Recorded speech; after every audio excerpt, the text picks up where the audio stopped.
In order to be sure that you receive all of the tremendous rewards that this program offers, we strongly advise that you listen to the entire recording, making rough notes of the ideas, insights, and questions that are inevitably prompted in the mind of the first-time listener. Then, using your notes as a guide, listen to each chapter again, taking the time to elaborate on your flashes of insight and to fully explore and resolve any questions you may have.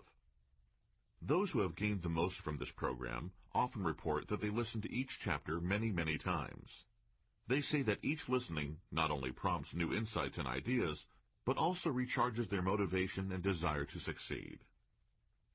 Follow their example, open your mind, prepare yourself for something wonderful to happen, and we can assure you that you will be amazed and delighted by the many marvelous changes that will begin to take place in all areas of your life.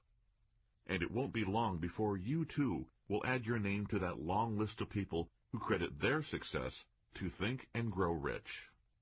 In a moment, you will hear a personal introduction by a gentleman whose entire life has been a living example of what the principles in Think and Grow Rich can do for any person, Mr. W. Clement Stone. But first, the publisher's preface that appears in the High Roads hardcover edition of Think and Grow Rich. Hello, I'm Bill Hartley, publisher of High Roads Media.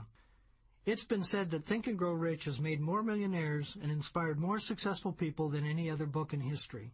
I believe that's true. And I believe it's as true today as it was when Napoleon Hill wrote the book in 1937. I know for a fact that it was still true 50 years after the book was first published, and the reason I know that is because of personal experience.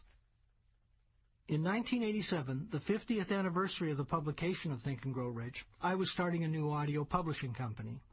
That year, I traveled across the country meeting with the owners and managers of a number of manufacturers in order to find a tape duplicating operation that could produce the audiobooks I planned to publish. That was how I met Bill Guthey, a young entrepreneur who owned just such a company, Cassette Productions Unlimited. As Bill and I discussed how we might work together, I learned that he'd created his duplicating company when he was still a university student. He'd started with one lonely audio playback machine and a couple of tape recorders set up in the corner of his bedroom. 5 years later, he'd grown his company into a large, clean, well-run manufacturing plant that was the most professional operation I'd seen in my cross-country search. I was fascinated to know how a university student had gotten into the business of recording and manufacturing tapes for public speakers. Bill told me that it was all due to Napoleon Hill. He'd read Think and Grow Rich, become inspired by the message, committed himself to putting the principles into practice, and the result was Cassette Productions Unlimited.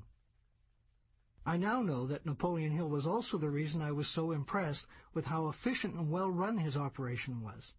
Everybody I met there was going the extra mile. When you dealt with them, you could tell they had definiteness of purpose. And you couldn't avoid recognizing the positive mental attitude even if you wanted to. The entire operation was Napoleon Hill's principles of success come to life and in effect every day. But that's just the beginning of the story. As I said, I have personal knowledge of just how timeless Napoleon Hill's philosophy is. As we continued our meeting, Bill also told me that he had contacted the Napoleon Hill Foundation and he'd just secured the audio rights to his inspiration, Think and Grow Rich. Bill had an idea in mind. He wanted to combine the book and the audio tapes into one package and advertise it on television. There I was, about to launch a new audio publishing venture, and I was sitting across the desk from the person who owned the audio rights to the most successful motivational book in history. We concluded that my idea of making recordings of the book available to bookstores didn't conflict with Bill's idea of making a television program about Think and Grow Rich, during which a phone number would be given that viewers could call to order the books and tapes. As you probably already figured out, the idea Bill had in mind is what we now know as an infomercial. Think and Grow Rich was among the first, and it launched the Guthey-Renker Corporation, which went on to become the leader in the entire field of long-form television advertising. At virtually the same time, my company published its first audiobook, an abridged edition of Think and Grow Rich, which I'm proud to say has become one of the most successful audiobooks ever published. So, 50 years after it was first published, Think and Grow Rich was unquestionably the cornerstone of two new successes. After 50 years, Napoleon Hill's basic philosophy of personal achievement and formulas for success were still as potent and pertinent and applicable as when he first wrote his 13 principles. I believe that the program you're listening to today has the power to convince you, as it did me and countless others, that what you can conceive and believe you can achieve. And I'm convinced that 50 years from now, Think and Grow Rich will still be the touchstone and the inspiration for the new successes of the new millennium. Thank you very much.